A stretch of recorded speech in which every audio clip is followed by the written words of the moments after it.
జూబ్లీహిల్స్ ఎన్నికలకు సర్వం సిద్ధమైంది. రేపు ఉదయం 7 గంటల నుంచి పోలింగ్ ప్రారంభం కానుంది. ఈవీఎంల పంపిణీ పూర్తి కావడంతో సిబ్బంది పోలింగ్ స్టేషన్లకు చేరుకున్నారు. ఎలాంటి అవాంఛనీయ ఘటనలు జరగకుండా జూబ్లీహిల్స్లో 3 అంచెల భద్రత ఏర్పాటు చేశారు. డ్రోన్ కెమెరాలతో ప్రత్యేక నిఘా పెంచారు. రేపు స్వేచ్ఛగా వచ్చి ఓటు వేయాలని పోలీసులు, ఎన్నికల అధికారులు సూచించారు. పోలింగ్ ముగిసే వరకు ప్రలోభాలపై గట్టి నిఘా పెడతామన్నారు అధికారులు.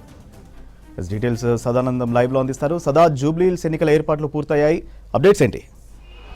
సూర్య, జూబ్లీహిల్స్ ఉప ఎన్నికలకు రేపు పోలింగ్ జరగనుంది. సో మార్నింగ్ 7 o'clock నుంచి ఈవినింగ్ 6 o'clock వరకు ఈ పోలింగ్ జరుగుతుంది. సో దానికోసం ఇప్పటికే ఏర్పాట్లు పూర్తి చేశారు అధికారులు. ఈరోజు మార్నింగ్ నుంచి యూసఫ్గూడ కోట్ల విజయభాస్కర్ రెడ్డి స్టేడియంలో అదొక డిఆర్సీ సెంటర్గా ఉంది. అక్కడ పోలింగ్ సిబ్బంది ఎవరైతే ఉన్నారో వాళ్ళందరికీ అక్కడ ట్రైనింగ్ ఇవ్వడంతో పాటు పోలింగ్ స్టేషన్లు వాళ్ళకి కేటాయించారు. దాంతోపాటు పోలింగ్ మెటీరియల్ అలాగే ఈవీఎంలను వాళ్ళకి అప్పచెప్పి ఆఫ్టర్నూన్ 3 o'clock నుంచి ఈవినింగ్ 6 o'clock వరకు ప్రతి ఒక్కరూ ఆర్టీసీ బస్సుల ద్వారా, స్పెషల్గా కేటాయించినటువంటి బస్సుల ద్వారా వాళ్ళందరినీ ఆయా పోలింగ్ స్టేషన్స్కి పంపించారు. సో ఈరోజు నైట్ అంతా కూడా వాళ్ళు అక్కడనే ఉండాల్సి ఉంటుంది. సో రేపు ఎర్లీ మార్నింగ్ 5 o'clock లేచి వాళ్ళు ఈవీఎంలను ఇన్స్టాల్ చేయాల్సి ఉంటుంది. 6 o'clockకి మాక్ పోలింగ్ ఉంటుంది. 7 o'clockకి మొత్తం నియోజకవర్గంలో ఉన్నటువంటి 139 పోలింగ్ లొకేషన్స్ నుంచి 407 పోలింగ్ స్టేషన్స్లో పోలింగ్ అయితే స్టార్ట్ కానుంది. సో రేపు మార్నింగ్ 7 o'clock నుంచి ఈవినింగ్ 6 o'clock వరకు కంటిన్యూ అవుతుంది. ఇక మరోవైపు ఇటు బందోబస్తుకు సంబంధించి కూడా పూర్తిగా ఏర్పాట్లు రెడీ చేశారు. ఎందుకంటే కేవలం ఇక్కడ ఉన్న లోకల్ పోలీసులే కాకుండా ఇటు లోకల్ పోలీసులు 1700 మంది రేపు విధుల్లో ఉంటారు. వాళ్ళే కాకుండా కేంద్ర బలగాలు కూడా జూబ్లీహిల్స్కి వచ్చాయి.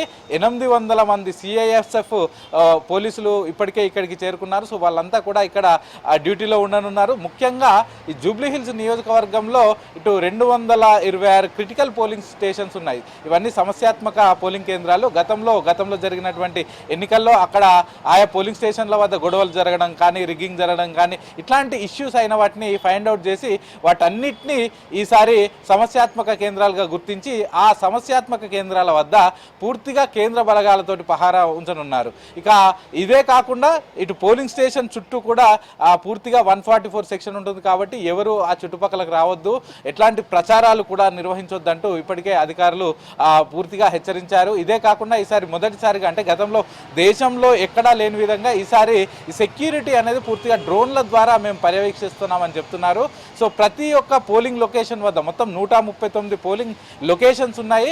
ప్రతి లొకేషన్ వద్ద ఒక డ్రోన్ పెడుతున్నాము. సో దాన్ని లైవ్ స్ట్రీమింగ్ అంతా కూడా GHMC హెడ్ ఆఫీస్లో ఏర్పాటు చేసే కంట్రోల్ రూమ్కు అనుసంధానిస్తారు. సో అక్కడ లైవ్ స్ట్రీమింగ్ ద్వారా అసలు ఏం జరుగుతుంది, ఇటు పూర్తిగా పోలింగ్ కేంద్రాల వద్ద భద్రత ఎలా ఉంది, ఎవరైనా వస్తున్నారా, ఏదైనా ఇబ్బందులు జరుగుతున్నాయా అనేది పూర్తిగా GHMC హెడ్ ఆఫీస్ నుంచి ఈ డ్రోన్ల ద్వారా వచ్చే ఫీడ్ని లైవ్ స్ట్రీమింగ్ ద్వారా చూసి పూర్తిగా మానిటరింగ్ చేయనున్నారు. ఇక ఇదే కాకుండా ఓటర్లు కూడా ఈసారి గతంలో, ఎందుకంటే 2023 ఎలక్షన్స్లో కేవలం 47% మాత్రమే పోలింగ్ నమోదైంది. సో ఈసారి పోలింగ్ను పెంచడానికి ఇప్పటికే అధికారులు స్వీప్ కార్యక్రమాలు చేశారు. అలాగే ఈసారి రేపు ఈవినింగ్ 6 o'clock వరకు పెట్టారు. సో యాక్చువల్గా ఎప్పుడు ఎలక్షన్లు అయినా కూడా మార్నింగ్ 7 o'clock నుంచి ఈవినింగ్ 5 o'clock వరకే ఉంటుంది. కానీ ఈసారి ఒక గంట టైం పెంచారు. ఎందుకంటే ఈసారి అభ్యర్థులు 58 మంది ఉన్నారు, ప్లస్ ఒక నోటా, అది ఒకటి.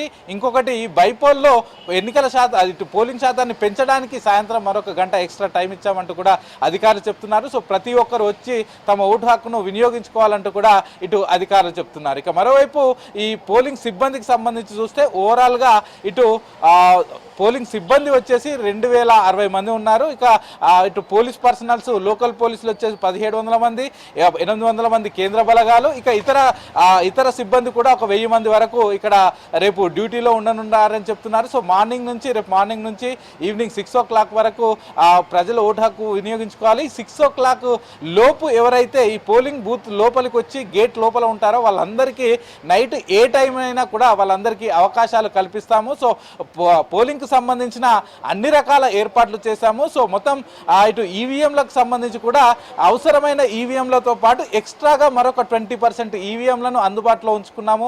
ఎక్కడైనా ఈవీఎంలు మొరాయిస్తే అక్కడ ఉన్న వాళ్ళు లోకల్ నోడల్ ఆఫీసర్కు ఫోన్ చేయాల్సి ఉంటుంది. సో అప్పుడు డైరెక్ట్గా నోడల్ ఆఫీసర్స్ అక్కడికి వచ్చి వాటిని చెక్ చేసి ఇబ్బంది ఉంటే అదనంగా ఉన్నటువంటి ఈవీఎంలను కూడా అందులోనే పెడతాము. ఈవీఎంలు మొరాయించినా కూడా ఎట్లాంటి ఇబ్బంది లేకుండా చూసుకుంటున్నామంటూ కూడా ఇటు ఎన్నికల అధికారులు చెప్తున్నారు. సూర్య.